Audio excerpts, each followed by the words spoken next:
두려움은 잘못된 생각의 산물이며 풍요로운 삶은 그것을 극복하는 가장 강력한 해답입니다. 이 한 문장은 우리 삶의 가장 근본적인 문제에 대한 해답을 담고 있습니다.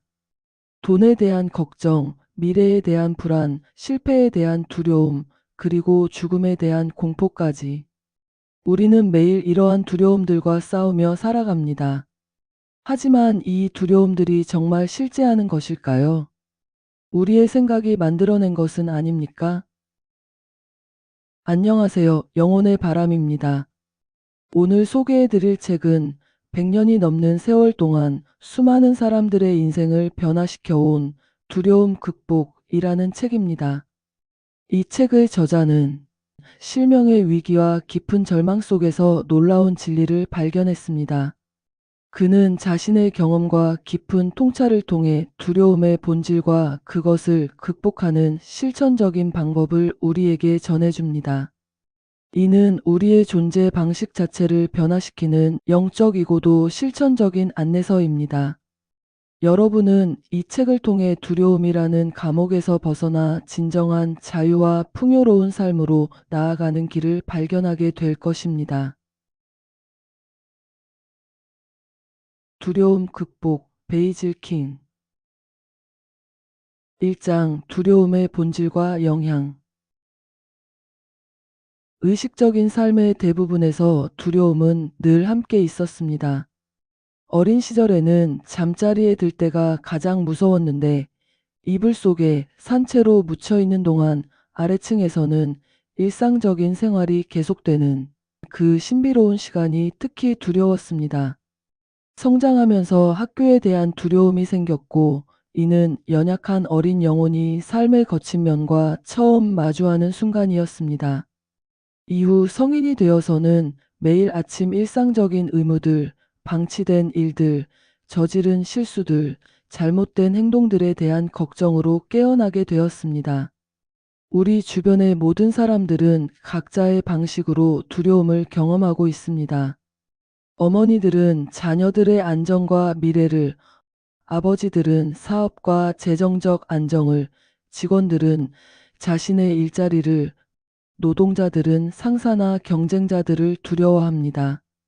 다른 누군가가 자신에게 해를 끼칠 것을 두려워하지 않는 사람은 거의 없습니다. 가정, 사무실, 공장, 학교, 교회 등 어디를 가든 그곳을 드나드는 사람들의 마음속에는 어떤 형태로든 불안감이 자리 잡고 있습니다. 어린 시절 특정 집을 방문할 때마다 지저대는 개를 무서워했던 기억이 있습니다. 현관을 지나는 순간부터 무릎이 떨렸고, 그때도 이미 이런 공포가 삶과 조화롭지 않다는 것을 느꼈습니다. 아직 발견하지 못한 평화와 조화의 법칙이 있을 것이라고 생각했습니다. 단순히 이 개를 피하는 것이 해결책이 아니라는 것을 알았지만, 그 순간에는 현관 앞에서 덜덜 떨며 서 있는 것이 전부였습니다.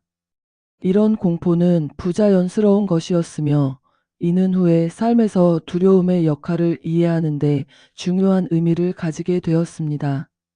청년기는 흔히 생각하는 것처럼 특별히 행복한 시기가 아니었습니다. 젊은이들은 자신들의 고민을 잘 표현하지 않기 때문에 다른 사람들은 그들이 평온하고 두려움이 없다고 생각하곤 합니다. 하지만 실제로 젊은이들은 직업, 결혼, 성적 욕구, 삶 전반에 대한 미지의 두려움을 안고 살아갑니다. 가정교육, 학교교육, 종교교육, 사회적 영향력 등 모든 것이 안전보다는 위험에 더 중점을 두고 있어서 젊은이들은 위험이 도사리는 세상으로 나아가게 됩니다. 삶은 폭풍우 같은 어린 시절과 청년기를 거치면서 감정적 스트레스로 가득했습니다. 구체적인 문제들이 적지 않았고 성인 초기에 이르러서는 문제를 찾아내는 습관이 자리 잡았습니다. 이번에는 또 무슨 일이 생길까? 라는 생각이 새로운 일이 생길 때마다 떠오르는 공식이 되었습니다. 새로운 일들은 대부분 위협으로 다가왔고 희망이 보일 때도 실망할 가능성이 함께 따라왔습니다. 종교를 통해 두려움과 싸우는 것은 놀랍게도 거의 도움이 되지 않았습니다. 사실 제가 아는 한 두려움과 싸우기 위해 거의 어떤 시도도 이루어지지 않았습니다. 두려움은 죽음처럼 피할 수 없는 상태로 여겨졌고 그것으로 끝이었습니다. 종교적 분위기 속에서 자랐지만 두려움에 대항하는 수단으로서 종교가 언급된 것을 들어본 적이 없었습니다. 일상적인 두려움을 다룰 때 여러분은 단순히 하나님을 제외시켰습니다. 하나님이 그것들과 아무 관계가 없거나 아니면 그분이 그것들을 여러분에게 가져다 주었다고 생각했습니다.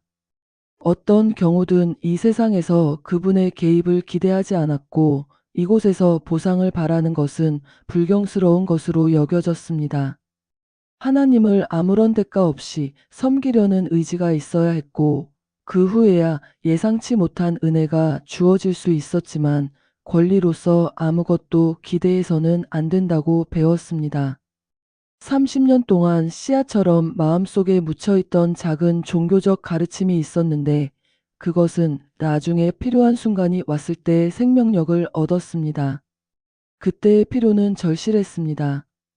젊은 시절과 초기 중년기 사이에 있었고 수년간 시력을 잃어가고 있었으며 의학이 아직도 불분명하게 여기는 갑상선 질환까지 겪고 있었습니다. 프랑스 베르사유에서 홀로 가을을 보내게 되었는데 그곳은 문명이 제공할 수 있는 모든 아름다움과 웅장함 그리고 애수를 담고 있는 곳이었습니다. 파리에서 하루 방문으로는 이것의 일부만을 느낄 수 있을 뿐이었고 그곳에 살면서 쇠락의 영광에 깊이 젖어들어야만 모든 것을 느낄 수 있었습니다. 베르사유에서는 여름이나 봄에도 영혼의 가을이 느껴지지만 특히 가을에는 그 애수가 말로 표현할 수 없을 정도로 강렬해집니다. 슬픈 정원들이 슬픈 공원으로 이어지고 그 공원들은 다시 역사적이고 묘한 분위기의 숲으로 이어졌습니다. 긴 가로수길은 잊혀진 성들로 이어졌고 그 성들은 서서히 폐허로 변해가고 있었습니다. 유령 같은 하얀 조각상들이 숲 깊숙한 곳에서 놀라움을 자아냈고 이제는 야생 동물들만이 자주 찾아오는 곳이 되었습니다.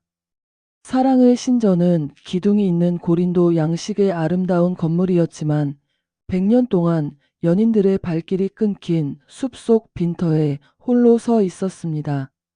이러한 환경 속에서 병든 사람, 외로운 사람, 실명의 위협을 받고 있는 사람은 쉽게 영적인 도전을 받을 수 있었습니다. 이는 강해져서 지배하거나 약해져서 무너지거나 둘 중 하나를 선택해야 했습니다. 환경을 지배하거나 환경이 나를 지배하게 되는 것이었습니다. 단순히 운명에 휘둘리며 순응하는 것, 피할 수 없어 보이는 신체적 질병의 경우에도 이는 인간답지 못한 것처럼 보이기 시작했습니다. 생명의 원리가 지구에 처음 도래했을 때부터 끊임없이 새로운 조건에 적응하며 놀라운 재능을 보여주었습니다. 어떤 것도 그것을 패배시키지 못했습니다. 수백만 년 동안 기후변화, 식량 부족, 동료 생물의 포악함으로부터 위협받았습니다. 더위, 추위, 홍수, 가뭄, 지진, 화산 폭발이 계속해서 그것을 위협했습니다. 진흙에서 단계적으로 상승하면서 새로운 위험은 항상 새로운 자원을 찾아내는 새로운 자극이 되었습니다. 물속에서 쫓기면 땅을 찾았고 땅에서 쫓기면 하늘을 찾았습니다. 하늘에서 쫓기자 날개의 민첩성을 발달시켰고 그 민첩성으로 회전하고 원을 그리고 균형을 잡고 급강하하고 스스로를 회전시키는 놀라운 능력을 갖게 되었습니다. 이러한 우아함에 현혹되어서는 안 되며 그 속에 담긴 놀라운 발명의 힘을 보아야 합니다. 다시 말해서 종의 기원으로 이어지는 충동들은 우리가 무한하다고 생각할 수 있는 자원을 가진 생명 원리의 측면에서 선언됩니다. 이 생명 원리가 처음 지구의 물속으로 들어왔을 때 무엇이든 그것은 정복의 원리도 함께 가지고 왔습니다. 만약 생명 원리를 멸종시키는 것이 가능했다면 그것은 결코 거대한 파충류가 멸종된 시대를 넘어서지 못했을 것입니다. 거대한 파충류는 사라졌지만 생명 원리는 계속되었고 우리의 제한된 관찰 내에서 박테리아에서 코끼리에 이르기까지 모든 형태를 취할 수 있는 능력을 가지고 있었습니다. 인간이 나타나기 훨씬 전부터 생명 원리는 놀라운 방식으로 자신을 보호해왔습니다. 어떤 위험에는 껍질을 만들었고 다른 위험에는 독침을, 또 다른 위험에는 독을, 또 어떤 위험에는 보호색을 발달시켰습니다. 바다에서 호흡하기 위해 아가미를 만들었고 육지에서 생존하기 위해 폐를 발달시켰습니다. 빙하기의 추위에 대비해 털을 만들었고 더위와 추위가 교차하는 곳에서는 깃털을 발달시켰으며 온화한 기후에서는 채모를 만들었습니다. 물속에서 사는 생물에게는 물갈퀴를 주었고 나무에 사는 생물에게는 움켜쥐는 발가락을 주었으며 땅 위에 서서 달리는 생물에게는 평평한 발바닥을 주어 안정감과 지지력을 갖게 했습니다. 저항하고 생존하고 이겨내는 것이 생명 원리가 스스로에게 부여한 유일한 목적이었으며 이를 위해 우리가 보면서 놀라워할 만한 잠재력의 풍요로움을 펼쳐 보였습니다. 인간이 두려움을 느끼게 된 것은 이성의 사용과 함께 시작되었습니다. 기억의 기본을 가지게 된 생물은 이전에 일어났던 일이 다시 일어날 수 있다는 것을 어렴풋이나마 인식할 수 있게 되었습니다. 상상력의 첫 움직임을 더하면서 과거의 같은 원인으로부터 가능한 사건들을 구성할 수 있게 되었습니다. 기억하고 추론하고 상상하는 능력이 모두 작동하면서 우리는 인간의 첫 단계에 도달했습니다. 인간은 두려움 속에서 태어났습니다. 대부분의 에너지가 그에게 반하는 세상에 태어났기 때문입니다. 그는 자신의 전투를 홀로 싸우는 외로운 존재였습니다. 포유류를 다른 동물과 다르게 만든 연합의 본능도 그다지 도움이 되지 않았습니다. 연합이 반드시 상호 도움으로 이어지지는 않았고 지금까지도 그렇지 않기 때문입니다. 인간은 자신 외에 누구도 믿을 수 없었습니다. 엄청난 자연의 힘이 인간을 파괴하겠다고 위협했을 뿐만 아니라 짐승은 인간의 적이었고 인간은 짐승의 적이었습니다. 더욱이 인간의 손은 자신의 동료 인간을 향해 있었고 동료 인간의 손도 그를 향해 있었습니다.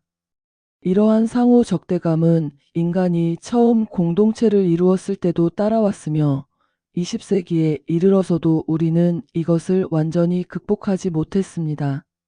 아마도 한 사람의 힘이 환경에 맞서 홀로 서 있는 데서 나온다는 이러한 확신은 제가 두려움과의 싸움에서 발견한 첫 번째 작은 발견이었습니다. 과거를 돌아보면 어려움을 뚫고 나갈 수 없을 때 그 주위를 돌아갈 수 있는 놀라운 능력을 보았습니다. 마치 바위를 넘어 흐를 수 없는 강물이 바위 주변을 돌아 흐르면서 그것을 아름다운 고주로 만드는 것처럼 저는 제 길을 막는 것을 무너뜨릴 수 없을 때 그것을 우회하는 타고난 인간의 능력을 인식하게 되었습니다. 베르사유를 떠날 때 그만큼의 이득이 있었습니다. 시대가 우리에게 물려준 능력들이 잠재된 채로 있다는 것을 깨달았고 이제 그것을 활용할 수 있게 된 것입니다. 파리로 이사하여 더 밝은 환경으로 옮겨가면서 1년 이상 전에 포기했던 책 쓰기를 다시 시작했습니다. 오랜 은둔 생활 후에 몇몇 사람들을 만나기 시작했고 그들이 호의적이고 환영하는 태도를 보이는 것을 발견했습니다. 이러한 사소한 세부사항을 언급하는 이유는 단지 제가 두려움을 덜 보일수록 생명의 원리가 제 도움을 서둘렀다는 것을 보여주기 위해서입니다. 조금씩 저는 제 주변의 세계가 협력적인 친밀함의 체계이며 그것을 그러한 방식으로 사용하는 것이 제 몫이라는 믿음에 이르게 되었습니다. 이를 그러한 방식으로 사용하는 것은 쉽지 않았습니다. 강자가 약자를 약탈하고 약자는 무방비 상태인 자기 추구적 잔혹함의 복합체로서의 자연이라는 생각에 너무나 익숙해져 있었기 때문에 협력적 원리를 포함하고 있다는 개념은 때때로 터무니없어 보였습니다. 2장 하나님, 신에 대한 이해. 오랫동안 하나님은 제게 겨울 햇살과 같았습니다. 밝기만 할 뿐 따뜻함은 주지 않는 것이었습니다. 하나님의 사랑이라는 표현을 좋아했고 그것이 진리를 표현한다는 것을 알았지만 저와 그 진리 사이에는 제가 하나님과 느꼈던 것과 같은 거리가 있었습니다. 그것은 강도의 문제였고 그 강도의 차이가 우리 에너지의 중심을 완전히 바꿀 수 있었습니다. 하나님을 이해하는 데 있어 가장 큰 전환점은 그분이 징벌하는 존재가 아니라는 깨달음이었습니다. 전통적으로 우리는 하나님을 세계의 초자연적인 왕자에 앉아 계신 모습으로 상상했고 그분과 우리 사이에는 계산할 수 없는 거리가 있다고 생각했습니다. 그분은 제가 하는 모든 일을 보고 듣고 생각을 읽으며 잘못된 것에 대해 벌을 주시는 분으로 여겨졌습니다. 반면 저는 불확실한 기도를 통해서만 그분께 도달할 수 있었습니다. 우주의 생명 원리로서의 하나님을 발견하게 된 것은 놀라운 전환이었습니다. 모든 좋은 것들은 반드시 우주적인 것을 표현해야 했고 종교, 과학, 철학, 예술을 통한 모든 진리의 발견은 반드시 하나님 안에서의 발견이어야 했습니다. 하나님은 아브라함, 모세, 이사야, 바울을 통해 자신을 보여주셨지만 호머, 셰익스피어, 미켈란젤로, 베토벤, 다윈을 통해서도 마찬가지로 자신을 드러내셨습니다. 삶의 모든 영역에서 하나님의 창조적 힘을 발견하기 시작했습니다. 빛을 통해, 평화로운 어둠을 통해, 달과 별들을 통해, 정화하는 바람, 풍요로운 비, 흥분되는 눈보라, 더위와 추위의 작용과 반작용을 통해 하나님을 보았습니다. 아름다움을 통해서도 그분을 발견했습니다. 땅의 아름다움, 산과 바다, 모든 물, 초원, 곡식밭, 과수원, 정원, 그리고 모든 생장하는 것들의 아름다움 속에서 말입니다. 하나님을 올바르게 이해하게 되면서 두려움은 자연스럽게 줄어들기 시작했습니다. 더 이상 그분은 멀리 있는 심판자가 아니라 항상 우리와 함께하는 사랑의 근원이었습니다. 이러한 이해는 단순한 지적 개념이 아니라 실제적인 경험이 되었고 이것이 두려움을 극복하는 첫 걸음이 되었습니다. 우리가 두려워할 것이 없다는 것을 깨달았을 때 비로소 진정한 의미의 하나님과의 관계가 시작되었습니다. 하나님의 무한성을 이해하게 되면서 더 깊은 깨달음이 찾아왔습니다. 이전에는 무한성을 저에게서 멀리 뻗어나가는 끝없는 공간으로만 생각했지만 현존하는 선이 곧 현존하는 하나님이라는 관점에서 볼 때에야 무한성의 진정한 가치가 가까이에 있다는 것을 알게 되었습니다. 무한한 공간을 채우는 능력보다는 그분의 가까움에서 의미를 찾게 된 것입니다. 지성이라는 개념을 무한성에 더했을 때 추상적인 것이 살아있는 영향력이 되었습니다. 무한한 마음의 이해력을 잠시라도 생각해보면 지성이라는 단어는 터무니없이 부적절해집니다. 이것이 제가 깨달은 다음 사실이었습니다. 우주적인 것이 늘 저와 함께 있을 뿐만 아니라 적극적인 관심을 가지고 함께 있다는 것입니다. 한때는 우주의 거대함을 다루는 하나님이 저 같은 하찮은 존재의 사소한 일들에까지 관심을 가질 수 있다는 것이 이해하기 어려웠습니다. 저 자신에게는 중요할지 모르지만 수많은 생명체들 중 하나에 불과한 제가 어떻게 그분의 관심을 받을 수 있을까 의문이었습니다. 먼 하늘의 큰 백색 왕자에 계신 삼위일체 하나님께 저는 주목할 만한 가치가 없는 존재로 여겨졌고 제가 특별히 그분의 관심을 끌지 않는 한 잠깐의 관심도 받기 어려울 것 같았습니다. 하지만 저를 사방에서 감싸고 있는 무한한 마음에게는 어떤 태양계만큼이나 제가 관심의 대상이 될 수 있다는 것을 깨달았습니다. 그런 마음에게는 작은 것이 없고 어떤 것도 다른 것보다 그 범위가 멀지 않습니다. 하나님은 저를 돌보시는데 어려움이 없으셨고 그분의 정신적 활동의 본질상 저를 놓치거나 보내버릴 수 없으셨습니다. 물속에 잠긴 물체를 물이 감싸는 것처럼 그것은 추가적인 노력 없이 자연스럽게 일어났습니다. 물체가 먼지 알갱이처럼 작든 군함처럼 크든 물에게는 상관없듯이 저를 생각하고 돌보시는 것은 하나님께 아무런 추가적 수고가 되지 않았습니다. 무한한 마음에 잠겨 있고 그것에 둘러싸여 있기에 저의 일, 욕망, 목적들에 대해 생각하시는 것은 그분의 본성상 자연스러운 일이었습니다. 보편적 현존이 또한 보편적 사고라는 사실을 확립하고 나니 두려움을 없애는데 한 걸음 더 나아갈 수 있었습니다. 보편적 사랑을 더했을 때 또 다른 진전이 있었습니다. 오랫동안 하나님의 사랑이라는 표현은 따뜻함이 없는 겨울 햇살 같았습니다. 그 말을 좋아했고 그것이 진리를 표현한다는 것을 알았지만 저와 그 진리 사이에는 제가 하나님과 느꼈던 것과 같은 거리가 있었습니다. 보편적 사고가 저와 함께한다는 깨달음과 함께 그것이 왔습니다. 사랑이 없는 보편적 사고는 너무나 괴물 같은 개념이었습니다. 그토록 많은 선과 아름다움으로 제 수많은 오해를 뚫고 들어오신 하나님은 오직 하나의 지배적인 동기만을 가지실 수 있었습니다. 이 행성에 제 영적 존재가 오게 된 것은 어둠에 쌓인 신비일 수 있지만 보편적 아버지께서 그 뒤에 계시고 제가 그분의 자녀라는 것을 믿지 않을 수 없었습니다. 전능하신 힘을 추가했을 때 이것이 네 번째이자 마지막 위대한 속성이 되었습니다.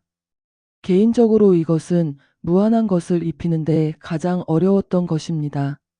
다시 말해 윌리엄 제임스가 말하는 느낌, 즉 내면적 실현을 발전시키기 가장 어려웠다는 뜻입니다. 현존, 사고, 사랑은 떨리듯 생생한 것이 되었습니다. 그것들이 생생한 만큼 저를 위해 행사되는 전능함의 느낌을 얻었고 그것들이 떨리는 만큼 전능함은 제 의식 속에 남아 있었지만 저를 위해 약간만 행사되는 것처럼 보였습니다. 또 다른 중요한 점은 하나님이 우리가 활용하도록 존재한다는 것입니다.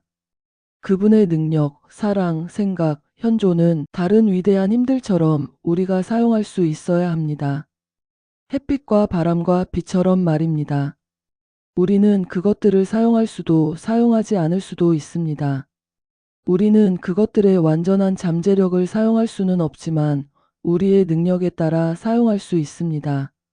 우리는 대개 하나님을 부자이지만 인색한 사람처럼 여깁니다. 그분에게서 많은 것을 얻지 못할 것이라는 날카로운 추측을 합니다. 하나님은 돈에 관해서뿐만 아니라 우리에게 욕망을 주시고도 그 욕망이 충족되는 것을 허락하지 않으시는 모든 좋은 것들에 대해 인색하신 분으로 여겨집니다. 하나님을 새롭게 발견하기 위해서는 오래된 소중한 관념들 중 일부를 놓아주어야 했습니다. 그것들은 다른 이들에게 하나님을 계시하는 방식일 수 있지만 제게는 그렇지 않았습니다.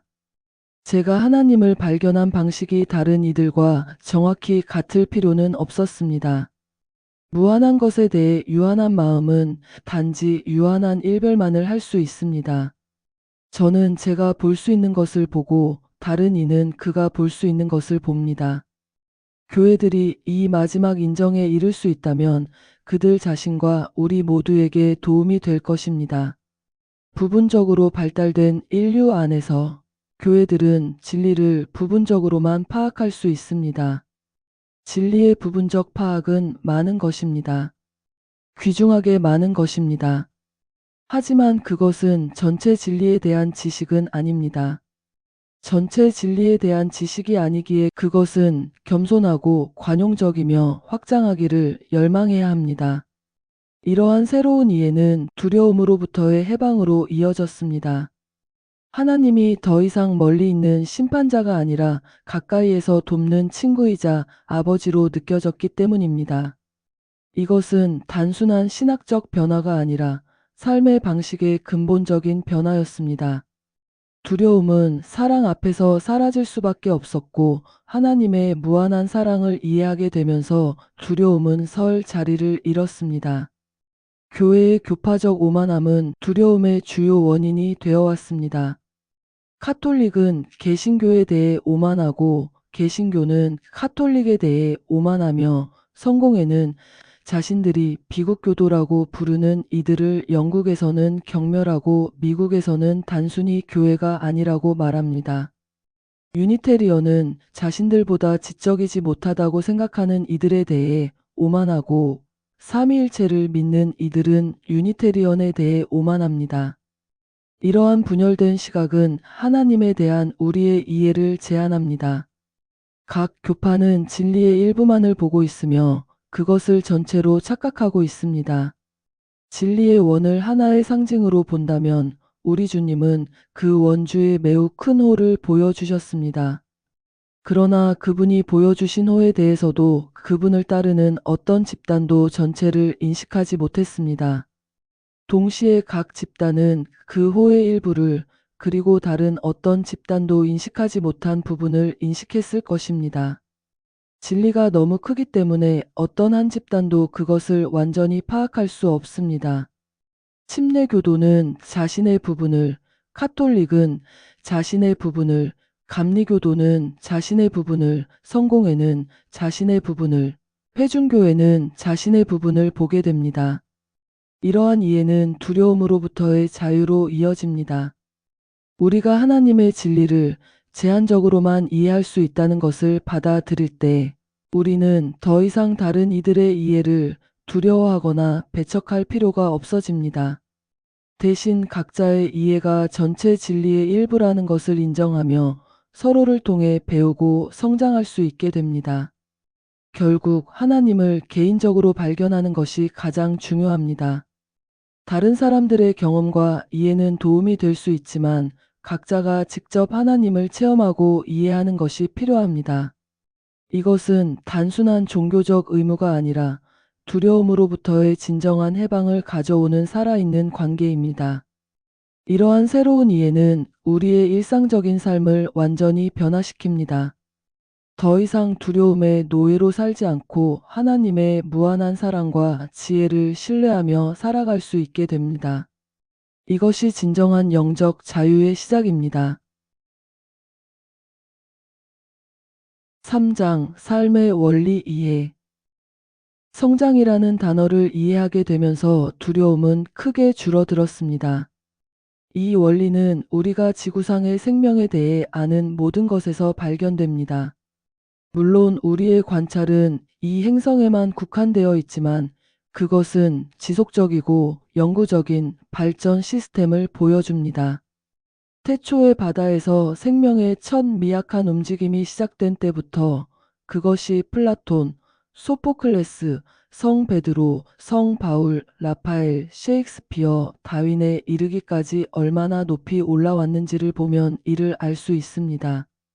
개인의 삶에서도 같은 법칙이 작동합니다. 자신에 대한 각자의 지식은 성장하는 존재라는 것입니다. 매년 매일 성격의 충만함이 조금씩 확장됩니다. 30살에는 20살 때보다 더 많은 것이 되고 50살에는 30살 때보다 80살에는 50살 때보다 더 많은 것이 됩니다. 오직 왜곡된 현세적 관점만이 더 나아간 확장을 막을 뿐입니다. 이 현세적 관점, 즉 죽음의 경향은 우리가 맞서 싸워야 할 충동 중 하나입니다. 죽음의 경향은 생명의 원리를 가진 모든 것을 죽이려 합니다. 이 경향은 우리 모두에게 있지만 어떤 사람에게는 다른 사람들보다 더 강합니다. 이는 우울한 마음, 쉽게 낙담하는 마음, 쉽게 다치는 마음에서 그 작용을 볼 수 있습니다. 고난과 시련을 성장의 기회로 보는 관점은 삶의 근본적인 변화를 가져옵니다. 모든 어려움들이 우리를 더 높은 단계로 이끄는 계단이 됩니다. 우리가 맞닥뜨리는 시련들은 무의미한 고통이 아니라 새로운 자원을 발견하게 하는 자극제가 됩니다. 물속에서 쫓기면 땅을 찾고 땅에서 쫓기면 하늘을 찾았던 생명의 원리처럼 우리도 각각의 도전 앞에서 새로운 해결책을 찾아냅니다. 모든 경험에는 의미 있는 목적이 있습니다. 때로는 그것이 명백하지 않을 수 있지만 우리의 성장 과정에서 필수적인 부분을 차지합니다. 우리의 실수와 실패조차도 더 나은 이해와 지혜를 얻는 기회가 됩니다. 이는 마치 식물이 더 깊이 뿌리를 내리기 위해 바람과 싸우는 것과 같습니다. 삶은 단순한 생존이 아닌 지속적인 성장의 과정입니다. 매 순간 우리는 이전보다 더 나은 무언가가 되어가고 있습니다. 이러한 성장은 단순히 물리적인 것이 아니라 정신적, 영적인 차원에서도 일어납니다. 우리가 겪는 모든 어려움은 이러한 다면적 성장을 위한 기회가 됩니다. 어려움과 도전들은 우리의 실제 위치를 알려주는 이정표가 됩니다. 우리가 직면하는 문제들은 우리의 현재 발달 단계에서 필요한 것들입니다. 신체적 질병, 재정적 어려움, 관계의 갈등 등은 모두 우리의 성장을 위한 기회입니다. 이러한 관점에서 볼 때 문제는 더 이상 두려움의 대상이 아니라 성장의 도구가 됩니다. 삶의 원리는 끊임없이 새로운 것을 창조합니다. 같은 것을 결코 반복하지 않으며 두 개의 장미 봉오리도 두 개의 눈송이도 똑같지 않습니다. 누가 나를 간과하거나 나의 무한한 에너지 표현에서 제외시킬 수 있겠습니까? 나는 창조주의 자기 표현의 한 부분이며 그분의 무한한 에너지의 표현입니다. 우리가 시련을 겪는 이유는 그것이 우리의 잠재력을 일깨우기 때문입니다. 우리는 도전받을 때 가장 강해지고 저항에 부딪힐 때 가장 창의적이 됩니다. 이것은 마치 근육이 저항을 통해 강해지는 것과 같은 원리입니다.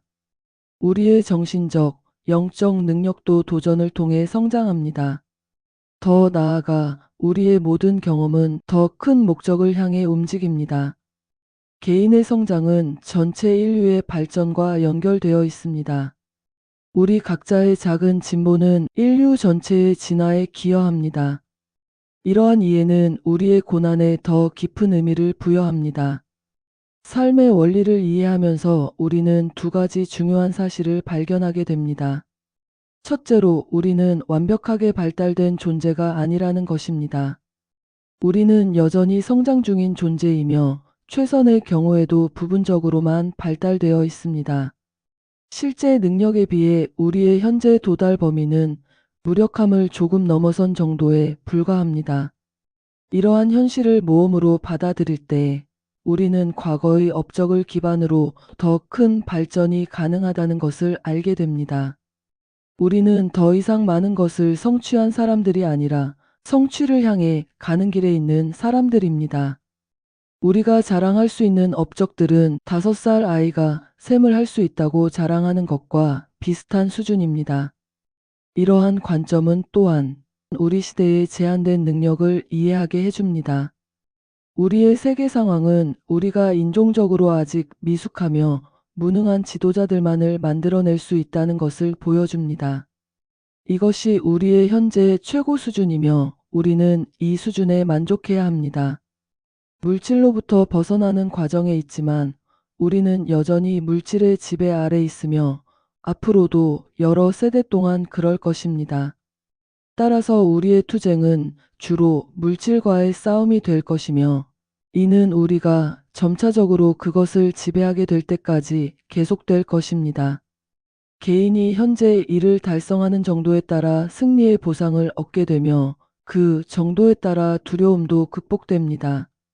우리의 주요 두려움이 물질에 대한 두려움이라면 많은 것을 얻을 수 있는 것은 현대 과학이 지난 10에서 15년 동안 우리에게 주의 깊게 제시해온 사실을 파악하는 것입니다. 우리가 물질이라고 부르는 것은 마음이 통제할 수 있는 힘이며 그 마음의 방향은 전적으로 우리에게 달려 있다는 것입니다. 우리가 물질을 많은 면에서 적대적인 힘이 되도록 통제해왔다면 그것을 우리에게 유리하게 바꾸는 것도 우리의 능력 안에 있어야 합니다.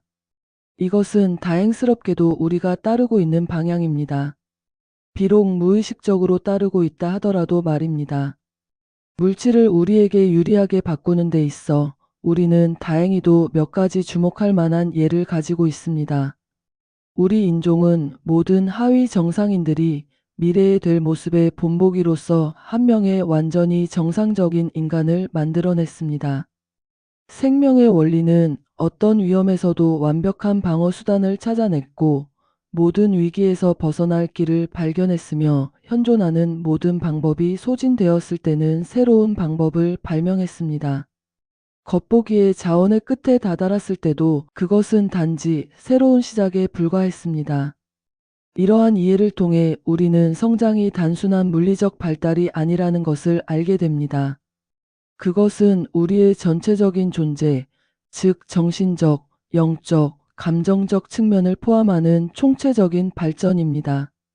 모든 경험, 심지어 고통스러운 것들까지도 이러한 전체적인 성장에 기여합니다.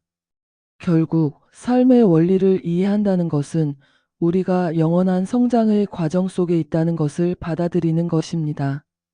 이는 두려움을 없애는 것이 아니라 두려움을 넘어서는 것, 두려움을 성장의 도구로 변화시키는 것을 의미합니다. 이것이 진정한 삶의 원리를 이해하는 것입니다. 4장 두려움 극복의 방법. 하나님에 대한 신뢰를 발전시키는 것은 두려움 극복의 핵심입니다.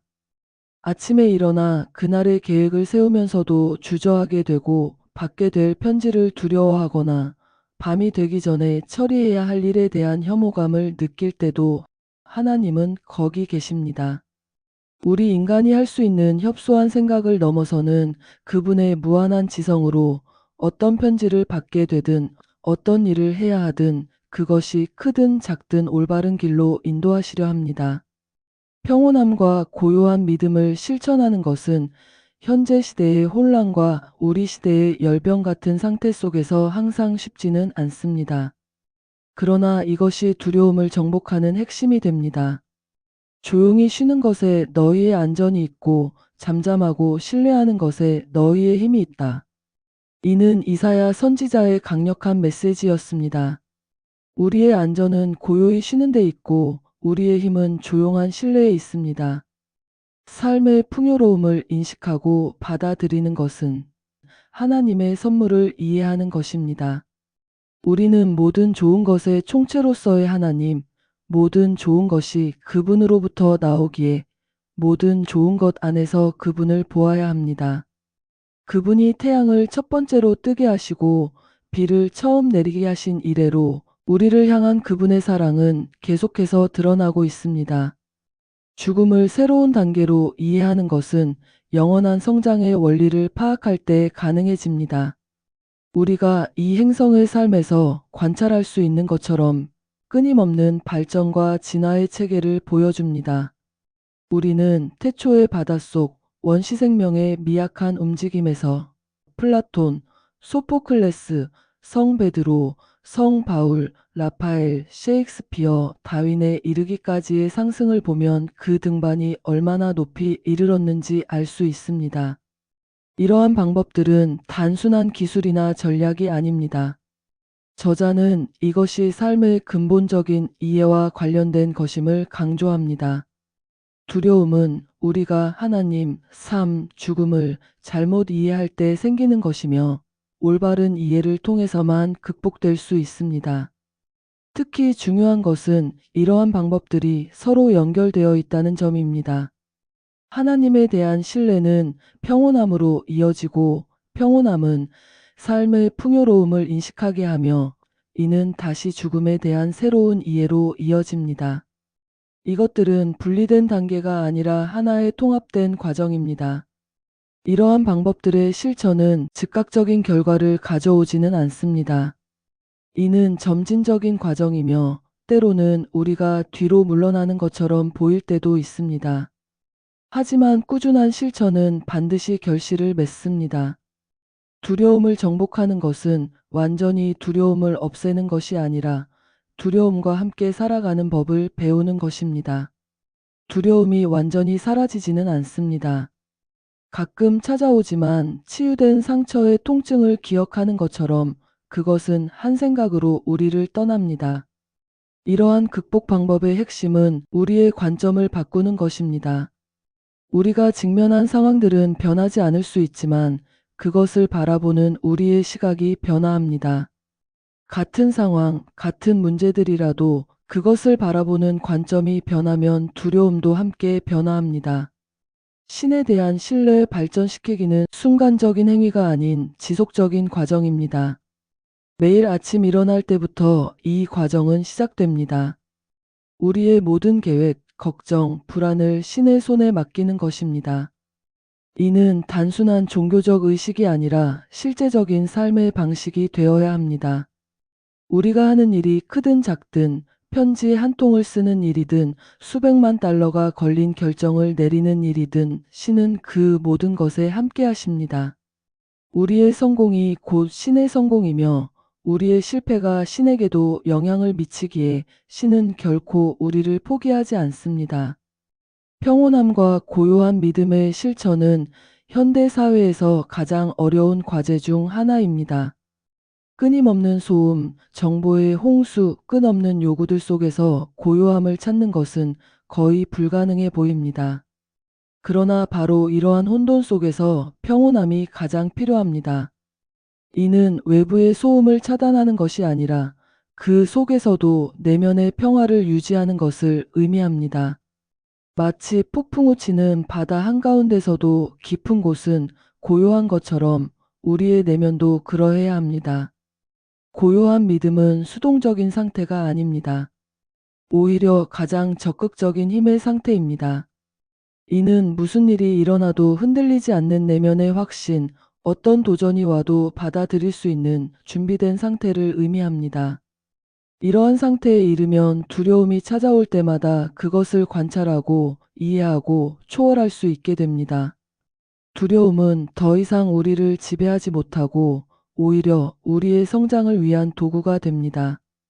삶의 풍요로움을 인식하는 것은 단순히 물질적 풍요만을 의미하지 않습니다. 이는 모든 순간, 모든 경험, 모든 만남의 풍요로움을 보는 것입니다. 아침의 첫 빛부터 밤하늘의 별들까지, 친구와의 대화에서 낯선 이의 미소까지, 성공의 기쁨에서 실패의 교훈까지 모든 것이 우리 삶을 풍요롭게 만드는 요소들입니다. 이러한 인식은 우리의 시야를 넓히고 두려움이 차지하고 있던 공간을 감사와 경이로움으로 채웁니다. 죽음을 새로운 단계로 이해하는 것은 가장 근본적인 두려움의 극복입니다. 죽음이 끝이 아니라 변환의 순간이라는 이해는 우리의 삶을 완전히 바꿉니다. 마치 애벌레가 번데기 상태를 거쳐 나비가 되는 것처럼 우리의 현재 형태도 더 높은 존재로 가는 과정의 한 단계일 뿐입니다. 이러한 이해는 죽음에 대한 두려움을 줄일 뿐만 아니라 현재의 삶을 더욱 충실하게 살게 만듭니다. 이러한 방법들은 모두 깊은 실천과 이해를 요구합니다. 표면적인 수용이나 일시적인 위안이 아닌 우리의 존재 자체를 변화시키는 근본적인 과정입니다. 이는 마치 나무가 자라는 것과 같습니다. 겉으로는 더디고 보이지 않는 변화지만 시간이 지나면 그 결과는 분명히 드러납니다. 이러한 변화의 과정에서 우리의 의식도 함께 성장합니다. 우리는 더 이상 수동적인 피해자가 아니라 능동적인 창조자가 됩니다. 두려움은 더 이상 우리를 마비시키는 힘이 아니라 우리를 더 높은 이해로 이끄는 신호가 됩니다. 우리가 두려워하는 상황들은 실제로 우리의 성장을 위한 기회입니다. 신에 대한 신뢰는 우리가 혼자가 아니라는 깊은 인식에서 시작됩니다. 우주의 무한한 지성이 우리와 함께하며 우리의 모든 행동에 함께 참여하고 있습니다.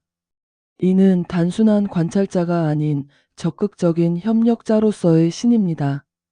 우리가 하는 모든 일에서 가장 사소한 결정에서부터 인생을 바꾸는 중대한 선택까지 신의 지혜와 안내를 구할 수 있습니다. 고요한 믿음의 힘은 폭풍우 속에서도 중심을 잃지 않게 합니다. 이는 마치 깊은 바다와 같아서 표면은 거칠게 출렁일지라도 깊은 곳은 언제나 고요합니다. 이러한 내면의 평화는 외부 환경과 무관하게 유지될 수 있습니다.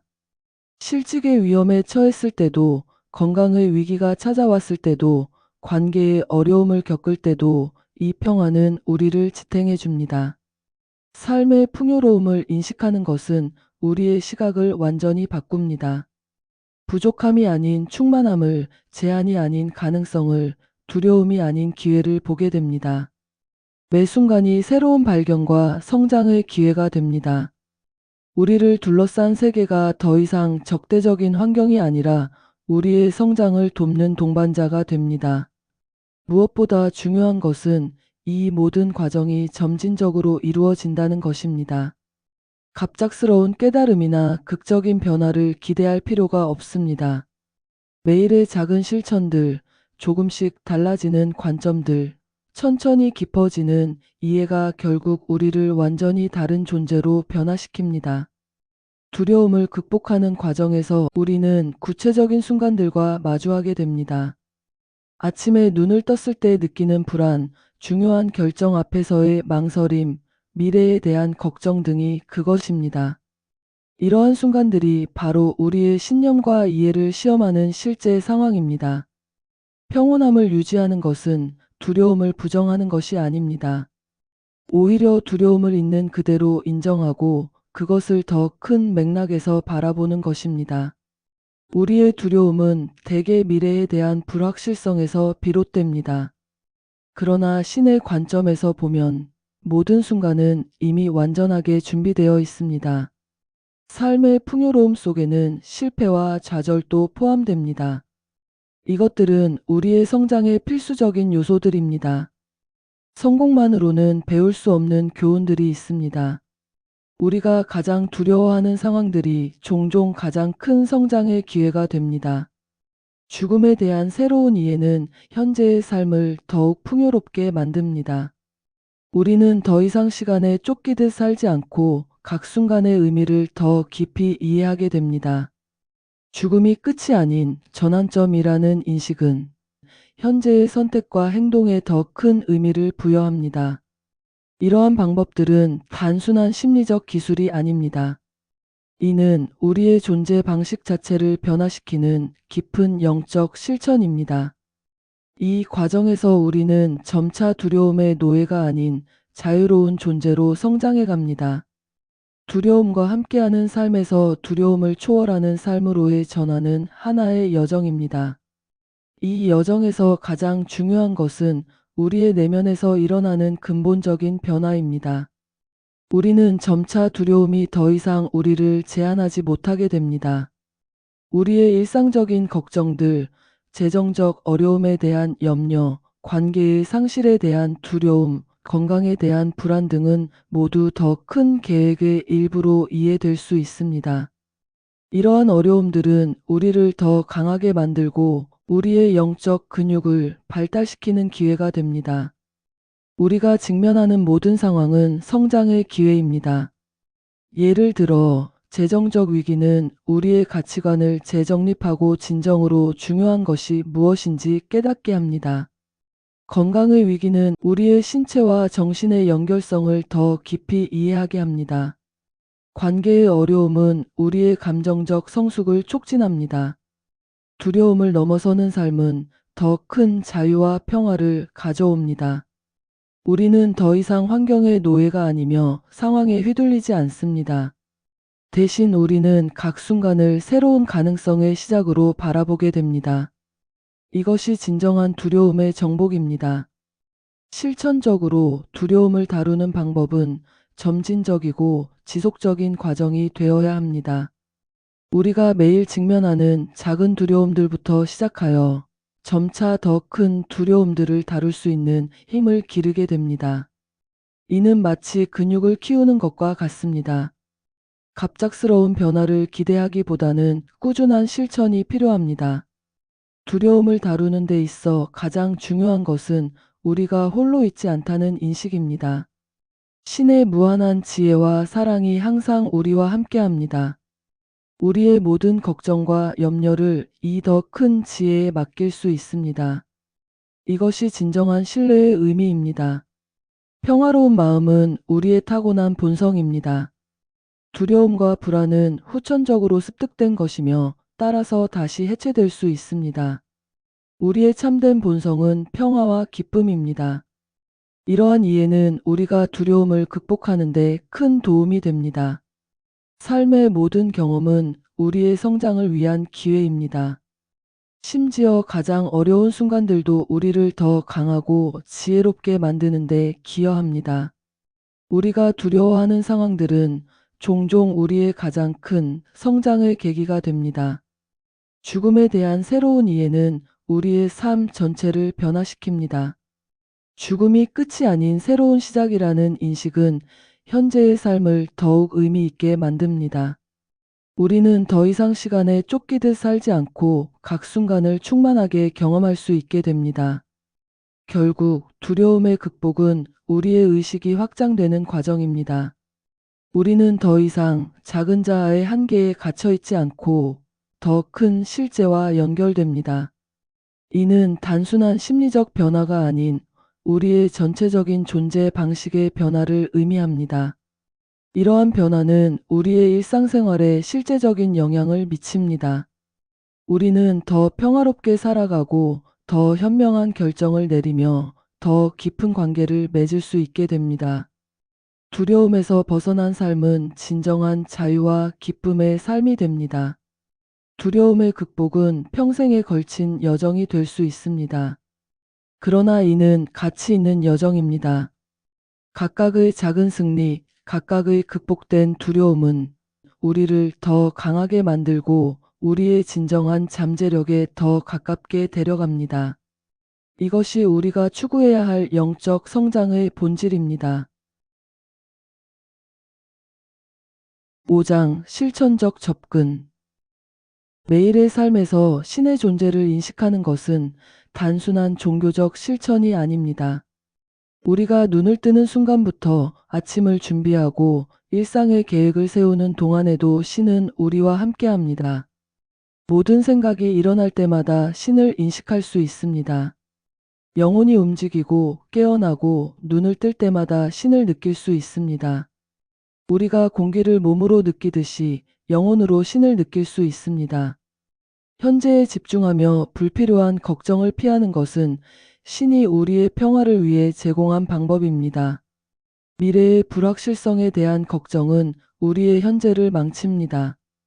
이는 불안이 아닌 평화 속에서 살아가는 법을 배우는 것입니다.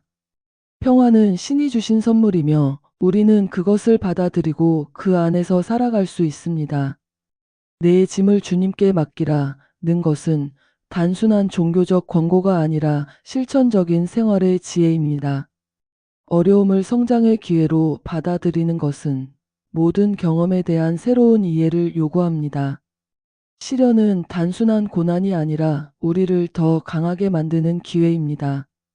신은 우리에게 감당할 수 없는 시련을 주지 않으며 모든 시련은 우리의 성장을 위한 것입니다. 이러한 이해는 우리가 어려움을 두려워하지 않고 받아들일 수 있게 합니다. 우리가 공기를 몸으로 느끼듯이 영혼으로 신을 느낄 수 있습니다. 삶의 모든 순간에서 신의 존재를 발견할 수 있습니다. 봄의 새싹에서, 여름의 햇살에서, 가을의 단풍에서, 겨울의 눈송이에서 신의 현존을 볼 수 있습니다. 새들의 지저귐, 바람소리, 비소리, 모든 자연의 소리에서 신의 음성을 들을 수 있습니다. 우리가 만나는 모든 사람들의 얼굴에서 신의 모습을 볼 수 있습니다. 실천적 접근의 핵심은 지속성입니다. 한 번의 깨달음이나 결심으로는 충분하지 않습니다. 매일, 매 순간 이러한 원칙들을 실천해야 합니다. 처음에는 어렵고 부자연스럽게 느껴질 수 있지만 시간이 지날수록 이는 우리의 자연스러운 삶의 방식이 됩니다. 실천의 결과는 점진적으로 나타납니다. 처음에는 작은 변화들로 시작합니다. 걱정이 조금 줄어들고 평화로운 순간이 조금 더 길어지고 어려움을 대하는 태도가 조금씩 변화합니다. 이러한 작은 변화들이 쌓여서 결국 우리의 전체적인 삶의 질을 변화시킵니다. 이러한 실천은 개인의 변화를 넘어 주변 세계에도 영향을 미칩니다. 우리가 더 평화롭고 중심 잡힌 삶을 살게 되면 그것은 자연스럽게 우리 주변 사람들에게도 영향을 미칩니다. 이것이 진정한 영적 성장의 증거이며 이를 통해 우리는 세상을 조금씩 더 나은 곳으로 만들어갈 수 있습니다. 결국 이러한 실천적 접근은 우리를 더 깊은 영적 이해와 성숙으로 이끕니다. 이는 단순한 종교적 의무나 심리적 기술이 아닌 전체적인 삶의 변화를 가져오는 여정입니다. 이 여정을 통해 우리는 진정한 평화와 기쁨을 발견하게 됩니다. 실천적 접근의 더 깊은 차원은 일상생활의 모든 순간에서 발견됩니다.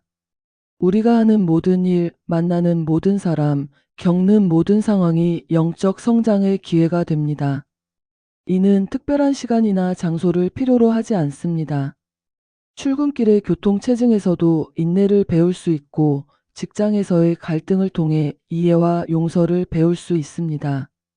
질병은 우리에게 겸손과 감사를 가르치고 재정적 어려움은 신뢰와 지혜를 가르칩니다. 모든 상황이 우리의 스승이 됩니다. 가장 어려운 순간들이 종종 가장 큰 성장의 기회가 됩니다. 우리가 가장 무력하고 약하다고 느낄 때 신의 힘이 가장 강력하게 작용합니다. 이것이 역설적 진리입니다. 우리의 약함이 오히려 우리의 강점이 될 수 있습니다. 매 순간 우리는 선택할 수 있습니다. 두려움에 굴복할 것인지 아니면 신뢰 속에서 전진할 것인지, 걱정에 사로잡힐 것인지 아니면 평화를 선택할 것인지, 어려움을 저주할 것인지 아니면 성장의 기회로 받아들일 것인지, 이러한 선택들이 우리의 영적 여정을 결정합니다. 실천적 접근은 또한 공동체 안에서 이루어집니다. 우리는 홀로 존재하지 않습니다. 다른 사람들과의 관계 속에서 그들과의 상호작용을 통해 우리는 성장합니다. 때로는 다른 사람들이 우리의 거울이 되어 우리 자신을 더 잘 이해하게 도와줍니다. 매일의 실천에는 구체적인 방법들이 필요합니다. 아침에 눈을 뜨는 순간부터 밤에 잠자리에 들 때까지 우리는 의식적으로 신의 존재를 인식하려 노력할 수 있습니다. 이는 특별한 기도나 명상의 시간만을 의미하지 않습니다. 일상의 모든 순간이 신성한 시간이 될 수 있습니다. 식사를 준비할 때도, 청소를 할 때도, 업무를 처리할 때도 우리는 신의 동행을 느낄 수 있습니다. 가장 평범한 일상적 활동들도 신성한 의미를 가질 수 있습니다. 이는 우리의 관점이 변화될 때 가능해집니다. 더 이상 어떤 일도 하찮거나 무의미하지 않게 됩니다. 현재에 집중하는 것은 지속적인 훈련이 필요합니다. 우리의 마음은 자주 과거의 후회나 미래의 걱정으로 달아나려 합니다. 그러나 우리는 의식적으로 현재 순간으로 돌아올 수 있습니다. 호흡에 집중하거나 현재의 감각을 느끼거나 지금 하고 있는 일에 온전히 주의를 기울임으로써 우리는 현재에 머물 수 있습니다. 어려움을 성장의 기회로 받아들이는 것은 깊은 지혜를 요구합니다. 이는 고통을 즐기라는 의미가 아닙니다. 오히려 어려움 속에 숨겨진 의미와 목적을 발견하라는 것입니다. 모든 시련에는 우리를 성장시키는 씨앗이 있습니다. 실천의 과정에서 우리는 종종 실패를 경험합니다. 이는 자연스러운 것이며 오히려 이러한 실패도 성장의 일부가 됩니다. 완벽함이 아닌 진정성이 중요합니다. 우리가 계속해서 노력하고 전진하는 한 우리는 성장하고 있는 것입니다. 신의 존재를 인식하는 것은 단순한 관념적 이해를 넘어섭니다. 이는 전체적인 경험이 되어야 합니다. 우리의 생각, 감정, 의지, 모든 것이 이 인식에 참여해야 합니다. 이것이 진정한 영적 실천입니다. 불필요한 걱정을 피하는 것은 신뢰의 행위입니다.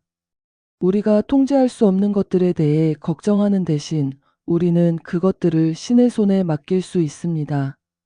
이는 수동적인 체념이 아니라 적극적인 신뢰의 행위입니다. 어려움을 성장의 기회로 보는 관점은 우리의 전체적인 삶의 태도를 변화시킵니다. 더 이상 어떤 경험도 낭비되지 않습니다. 모든 것이 우리의 성장과 발전에 기여합니다. 이것이 진정한 영적 연금술입니다. 실천적 접근의 궁극적 목표는 우리의 온전한 변화입니다.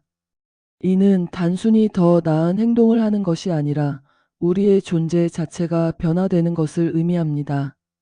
우리는 점차 두려움에서 벗어나 사랑으로, 불안에서 벗어나 평화로, 혼돈에서 벗어나 조화로 나아갑니다. 매 순간의 선택이 중요합니다. 우리는 두려움이나 사랑, 불신이나 신뢰, 저항이나 수용을 선택할 수 있습니다.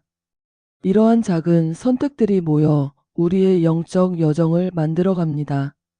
그리고 이 여정에서 우리는 결코 혼자가 아닙니다. 매일의 삶에서 신의 존재를 인식하는 것은 매 순간의 선택입니다. 아침에 눈을 뜨는 순간부터 잠자리에 들 때까지 우리는 의식적으로 신의 존재를 느낄 수 있습니다. 식사를 준비할 때도, 청소를 할 때도, 업무를 처리할 때도 신의 동행을 느낄 수 있습니다. 평범한 일상적 활동들도 신성한 의미를 가질 수 있으며 이는 우리의 관점이 변화될 때 가능해집니다. 우리가 하는 모든 일, 만나는 모든 사람, 겪는 모든 상황이 영적 성장의 기회가 됩니다. 실천의 깊이는 시간이 지날수록 더해집니다. 처음에는 의식적인 노력이 필요하지만 점차 이러한 실천들이 자연스러운 삶의 방식이 됩니다. 우리의 시각이 변화되고 우리의 반응이 달라지며 우리의 존재 방식 자체가 변화됩니다. 관계 속에서의 실천도 중요합니다. 다른 사람들과의 상호작용에서 우리는 많은 것을 배웁니다. 그들의 말과 행동은 우리에게 거울이 되어 우리 자신을 더 잘 이해하게 합니다. 갈등과 어려움도 우리의 성장을 위한 소중한 기회가 됩니다. 실패와 좌절의 순간들도 실천의 일부입니다. 우리가 의도한 대로 되지 않을 때 그것은 우리의 한계를 인정하고 더 깊은 신뢰를 발전시킬 기회가 됩니다. 완벽함이 아닌 성실함이 중요합니다. 실천의 결과는 우리의 전체적인 삶에 영향을 미칩니다. 우리는 더 평화롭게 되고 더 사랑하게 되며 더 지혜롭게 됩니다. 우리의 관계가 개선되고 우리의 일이 더 의미 있게 되며 우리의 삶이 더 풍요로워집니다. 더 깊은 차원에서 이러한 실천은 우리의 의식을 변화시킵니다. 우리는 더 이상 작은 자아의 한계에 갇혀있지 않고 더 큰 실제와 연결됩니다. 우리는 우주적 의식으로 확장되어 갑니다. 매 순간이 새로운 시작입니다. 과거의 실패나 미래의 두려움에 묶여 있을 필요가 없습니다. 지금 이 순간 우리는 새롭게 시작할 수 있습니다. 신의 은총은 매 순간 새롭게 주어지며 우리는 그것을 받아들일 수 있습니다. 진정한 성장은 점진적입니다. 우리는 급격한 변화나 극적인 경험을 기대할 필요가 없습니다. 작은 진보들이 쌓여 큰 변화를 만들어냅니다. 매일의 작은 실천들이 우리를 목적지로 이끌어갑니다. 실천의 여정에서 우리는 결코 혼자가 아닙니다. 보이지 않는 도움의 손길이 항상 우리와 함께합니다. 우리가 한 걸음을 내디딜 때마다 신의 은총이 우리를 지지하고 인도합니다. 실천의 심화된 차원은 우리의 내면에서 시작됩니다. 평범한 일상이 성스러운 의식이 되고 모든 만남이 신성한 만남이 되며 모든 순간이 은총의 순간이 됩니다. 이는 단순한 관념이나 이론이 아닌 살아있는 경험이 되어야 합니다. 실천 과정에서 우리는 여러 도전들을 마주하게 됩니다. 때로는 오래된 습관들이 우리를 방해하고 때로는 주변 환경이 우리의 실천을 어렵게 만듭니다. 그러나 이러한 도전들 자체가 우리의 성장을 위한 기회가 됩니다. 저항을 통해 우리는 더 강해지고 어려움을 통해 우리는 더 지혜로워집니다. 공동체 안에서의 실천은 특별한 의미를 가집니다. 우리는 서로를 통해 배우고 성장합니다. 다른 사람들의 실천을 보면서 영감을 얻고 우리의 실천을 통해 다른 이들에게 영감을 줍니다. 이러한 상호작용은 우리의 영적 성장을 가속화합니다. 실천이 깊어질수록 우리는 미묘한 변화들을 경험하게 됩니다. 우리의 반응이 달라지고 우리의 관계가 변화되며 우리의 이해가 깊어집니다. 이전에는 보지 못했던 것들을 보게 되고 듣지 못했던 것들을 듣게 되며 느끼지 못했던 것들을 느끼게 됩니다. 궁극적으로 이러한 실천은 우리를 더 높은 의식 수준으로 이끕니다.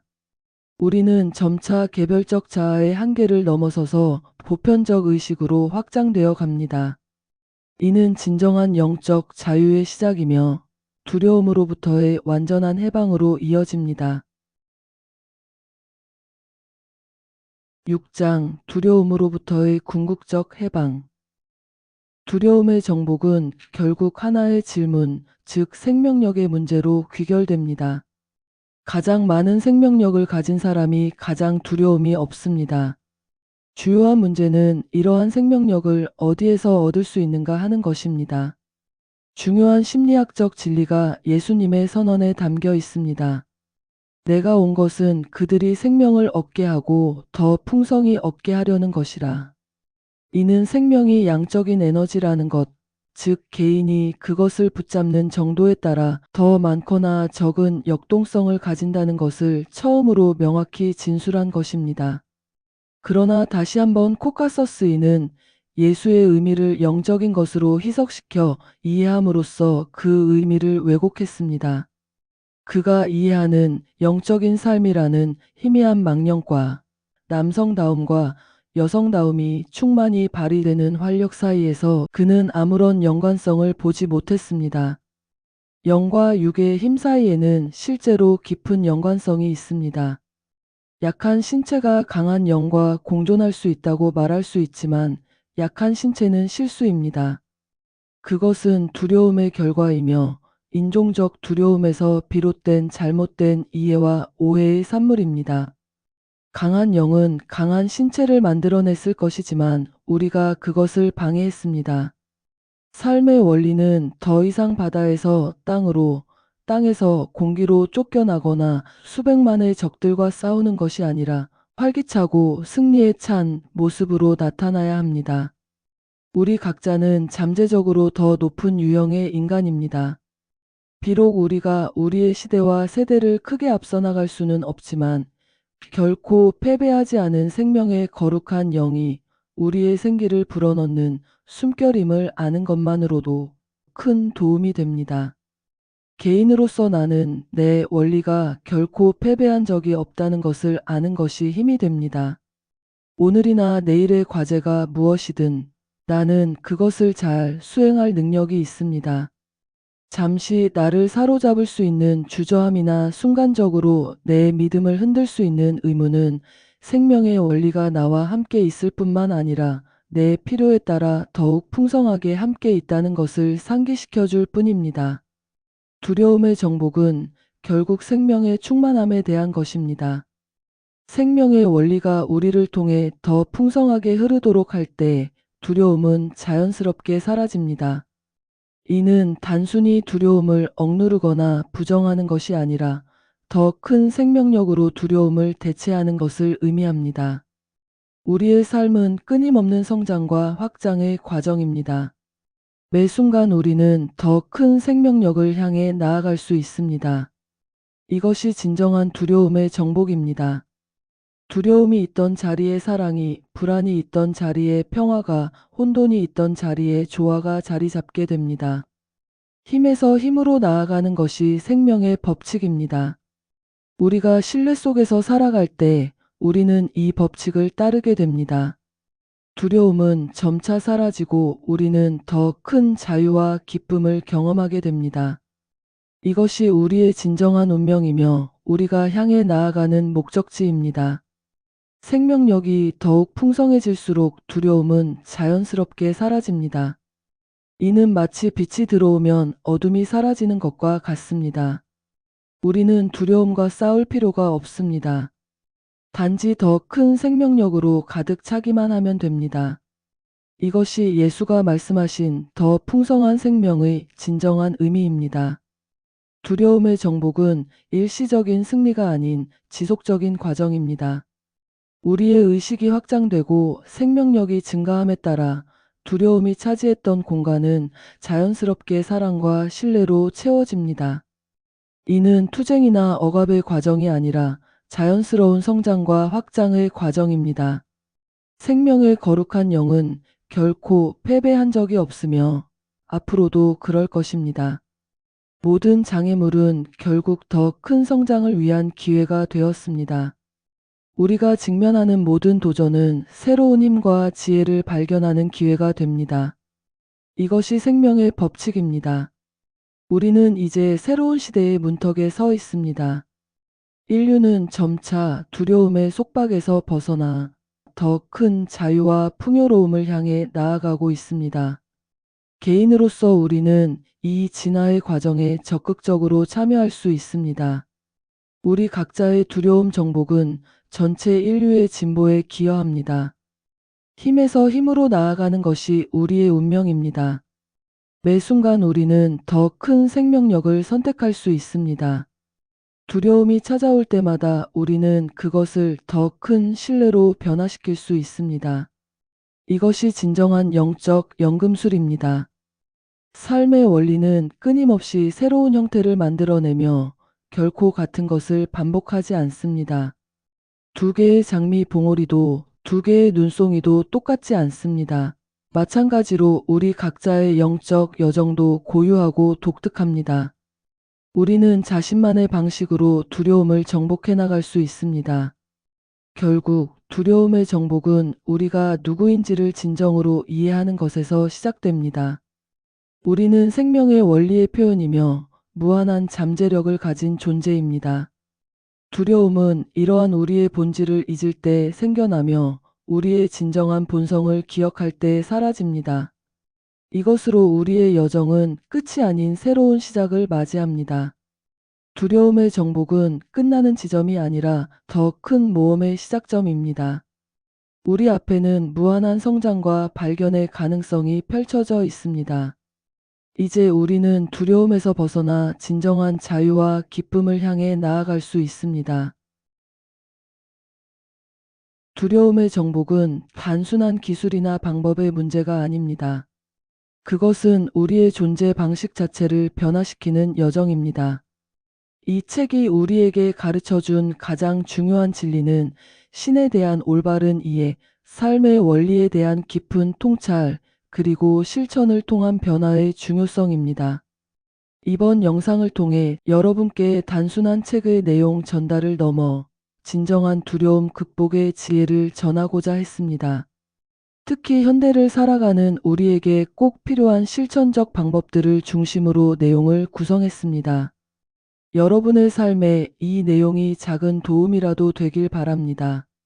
앞으로도 우리의 삶을 더 풍요롭게 만들 수 있는 귀중한 지혜들을 계속해서 여러분과 나누도록 하겠습니다. 다음 영상에서 더 좋은 내용으로 찾아뵙겠습니다.